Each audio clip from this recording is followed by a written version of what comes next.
que 10% dos adolescentes que usam maconha antes dos 15 anos desenvolvem um quadro esquizofrênico. A gente sabe que 13% dos novos casos de esquizofrenia tem alguém relacionado ao uso de maconha. A gente sabe que no período da adolescência, especialmente, que é um período que a gente chama de poda neuronal, qualquer exposição ao uso da maconha formata o cérebro de uma forma diferente.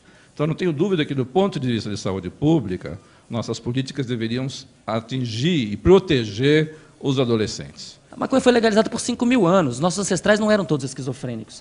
A Austrália, um dos países que tem o maior índice de uso de maconha no mundo, a esquizofrenia não aumentou em 30 anos lá. Tá? Agora, essa é uma questão importante, aí entra a ciência. É fato, que existe uma relação, tem vários artigos mostrando que para pessoas que têm uma propensão à esquizofrenia, né, tem vários trabalhos mostrando isso, existe a cannabis pode precipitar isso daí. Tá? Inclusive, parece que está ligado a um problema, a uma mutação num gene que codifica para uma enzima que metaboliza a dopamina. Então, as pessoas que têm uma valina no lugar de uma metionina podem ser mais sensíveis à maconha. Isso está ficando bastante claro. Então, é preciso proteger os jovens do consumo precoce. Né? Os trabalhos que existem mostrando uma associação com a esquizofrenia, como é que fala odds ratio? Proporção à incidência. Né? Essa relação ela é significativa para jovens que fazem uso pesado. Então, os jovens não devem fazer uso, muito menos uso pesado. Agora, tem uma coisa muito interessante nisso. Como é que você sabe que... E o Ronaldo é psiquiatra, ele vai poder adicionar esse debate. Como é que você sabe que uma pessoa tem tendências psicóticas? Isso não é uma coisa simples. Né? A pessoa, se ela já surtou, então é muito fácil saber. Mas se ela nunca surtou, como é que você vai saber? É engraçado porque a maconha talvez seja o diagnóstico. Pessoas que não têm tendências psicóticas... Estou falando sério, estou falando de ciência. Pessoas que não têm tendências psicóticas não vão ficar psicóticas porque fumaram maconha. Os estudos mostram isso. Mas pessoas que têm a tendência podem sofrer um acréscimo na sua chance de psicotizar e causar danos para o resto da vida. Pessoas que têm tendência psicótica, quando usam uma dose baixa de maconha, experimentam episódios de paranoia, etc. Pessoas que não têm tendência psicótica, mesmo numa dose alta, não experimentam nada disso. Então, se tem uma pessoa que você suspeita que pode ter uma tendência à psicose, talvez uma dose baixa de maconha seja diagnóstica, para saber se essa pessoa pode ou não pode usar. Assim como quando a gente vai tomar penicilina, não, vocês estão rindo, eu estou falando sério. Quando você usa penicilina, você, antes de saber se pode tomar penicilina, você testa para saber se tem alergia. Não é isso? É isso que a ciência faz. Você não administra uma substância para uma pessoa sem saber se ela tem uma sensibilidade especial. Tá? Tem pessoas que não podem...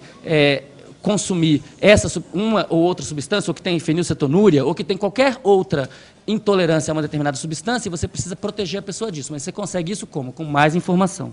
Primeiro, eu não estou defendendo legalização de droga aqui. Eu estou explicando por que a maconha funciona como um remédio.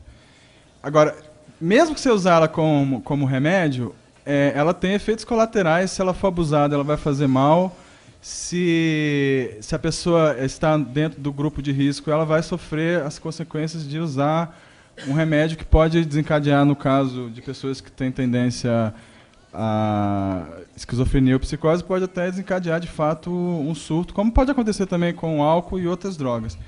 No caso da maconha, existe a maconha, eu sou, como cientista, eu tenho que confessar, eu sou um fã da maconha porque eu considero uma obra-prima da natureza. E uma das coisas que você pode fazer na maconha é balancear o conteúdo de princípios ativos de maneira que se aumente a quantidade de um antipsicótico que chama canabidiol, que reduz bastante, sobremaneira, a possibilidade de uma pessoa com tendência à esquizofrenia ter algum surto nesse sentido. Então, de fato, existe esse problema que o Ronaldo Laranjeira falou, e seria muito bom que as pessoas assumissem ou entendessem que existem pessoas que estão sofrendo e que podem parar de sofrer usando essa planta, inclusive com o benefício de poder modificar essa planta para diminuir o grupo de pessoas que podem sofrer algum risco dessa... porque existe mesmo.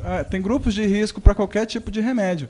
Né? As pessoas com tendência à psicose certamente não devem usar maconha, muito menos a maconha que é vendida na rua. Não estou falando das pessoas... eu estou chamando de remédio a maconha que é vendida na rua. A maconha que é vendida na rua, ela é misturada com crack, cocaína, amônia, o que for. Eu estou falando de plantas produzidas padronizadamente da forma que hoje em dia já é produzida no Canadá, nos Estados Unidos, na Holanda. Eu não estou falando de uma coisa de outro mundo, né? Eu estou falando de uma novidade de 5.000 anos, entendeu? Que está sendo reestabelecida, porque hoje em dia existe toda uma tecnologia, uma compreensão, tanto do potencial negativo do abuso, quanto do potencial positivo. Mas com relação específica, então, à esquizofrenia, essa questão ela já vem sistematicamente sendo trabalhada, simplesmente modificando, né, a relação, né, o balanço entre canabidiol e THC, de maneira que, aumentando o canabidiol, você aumenta um componente que é antipsicótico e resolve esse problema aí.